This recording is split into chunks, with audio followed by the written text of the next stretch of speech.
Thank you so much. I am Hafid Abbas from Ministry of Justice and Human Rights of Indonesia.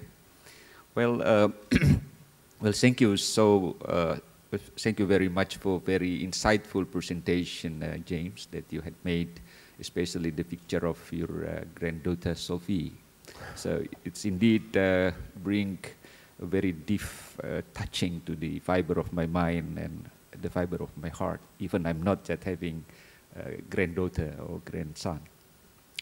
Well, my great worrying is that there's a kind of a huge gap between man and nature. It's also similar with the film made by Mr. Lee. The population growth is increasing annually, very significant, but the resources is decreasing. So there's a kind of a global competition to have the maximum benefit of the resources, which is scarce resources. And this competition creates global insecurity. But the solution to address this global insecurity is that there's a kind of competition across the world to compete to increase budget for military and defense. For instance, US, I think over 40% of the total budget goes to military and defense.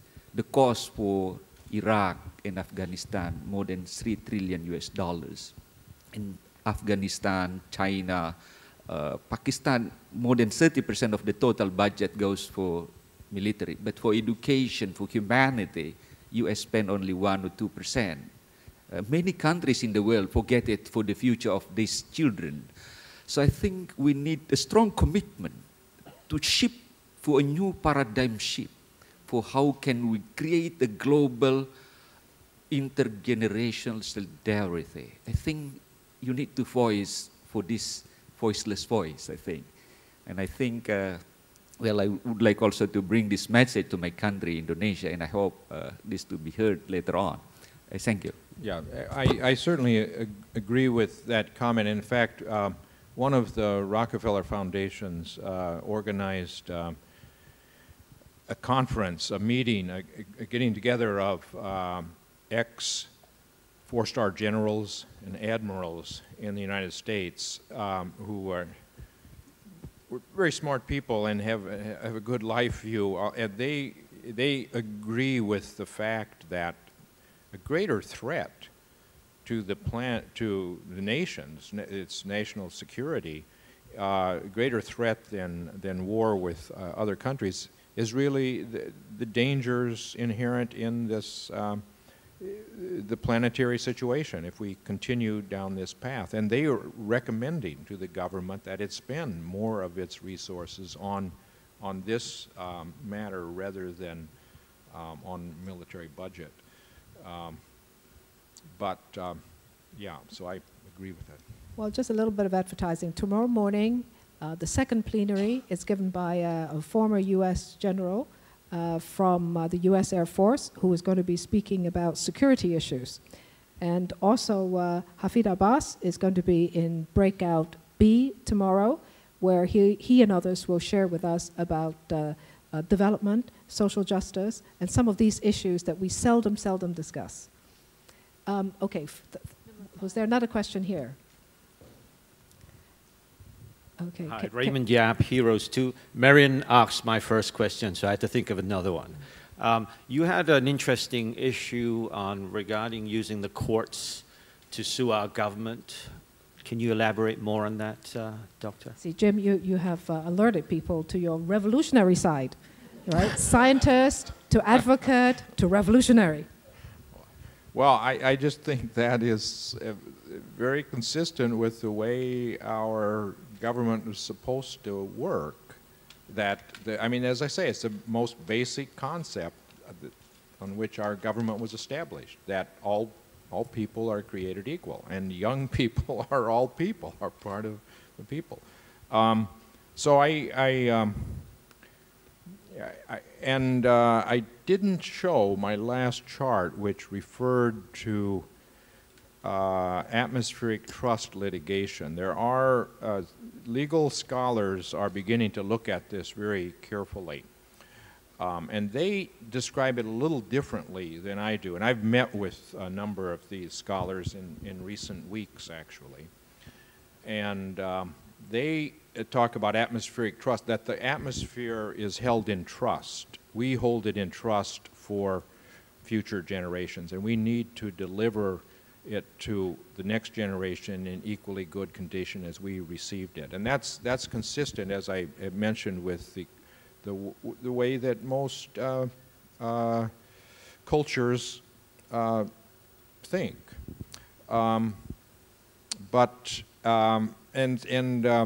Based on discussions with these people, I think there will be actions in the next year or so in a number of different countries, not just the United States, but certainly in the United States. And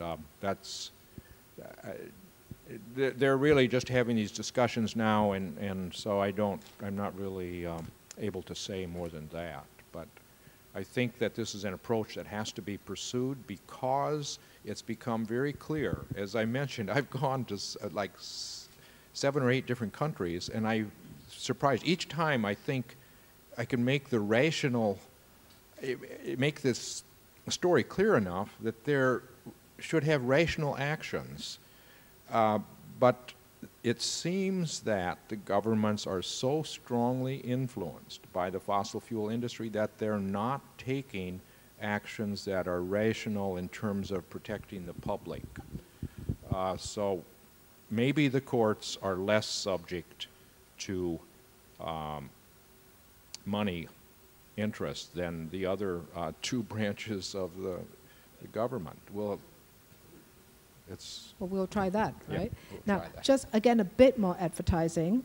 We do have Cormac Kalinin here from South Africa, who's written a book called Wild Law, and he is the 3rd keynote tomorrow morning that you don't want to miss, because we're going to have a perspective about how law and constitution can also play a role in this whole story that we're talking about, right? So if you're thinking of not coming tomorrow morning or in the late afternoon, it's a very bad idea.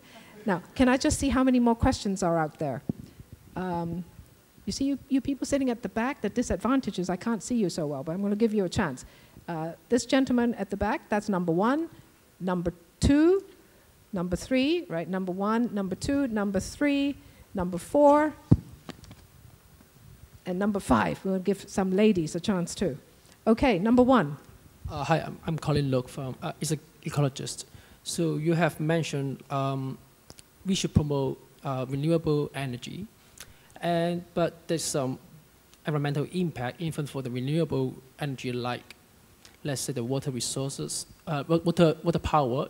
There's some impact on the freshwater ecosystem, and also like the biofuel, you need some space to build the sugar cane. So there's some kind of impact to the ecosystem and may lead to some biodiversity loss. So what do you think about this issue? Yeah, the renewable energies have to be done in an intelligent way, and there are resistances and environmental concerns about each of them. And that's one reason why it's just, I think, unrealistic to think that renewables can go from their present level, which is practically invisible. When you make a graph of the different energy sources, it's still less than 2%. So even so, for example, the biofuels, it doesn't make sense to take over land that is otherwise used for food, for example. You should use, there are some waste products in forestry and things, which you can use some biofuels in a sensible way without causing other problems. But I think it's limited. That's why I have come to believe over the last decade or so that we have to take advantage of the potential of nuclear energy, which as well advertised, it has some disadvantages too, but I think those can be overcome. So. Number 2.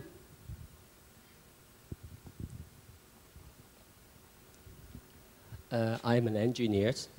Our job is to develop technically feasible, workable, safe, and cost-effective solutions. Cost-effective including health. Of course, I mean, we are also a member of the professional communities, and we feel we have the responsibility to address, this pressing issue of climate change effect on our Earth.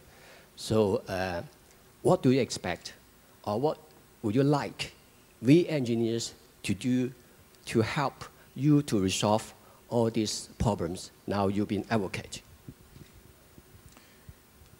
Yeah, well, the first thing is really that the potential of energy efficiency is not exploited.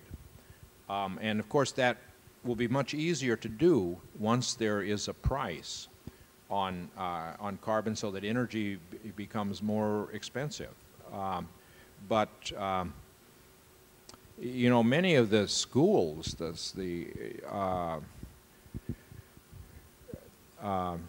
engineering and design schools do not put enough emphasis on this energy efficiency, because as long as energy was very cheap, then people just didn't pay enough attention to that. But it can't be cheap in the future. We have to give that a higher priority, so that the structures that are made are designed in a way to allow much more efficient use of energy.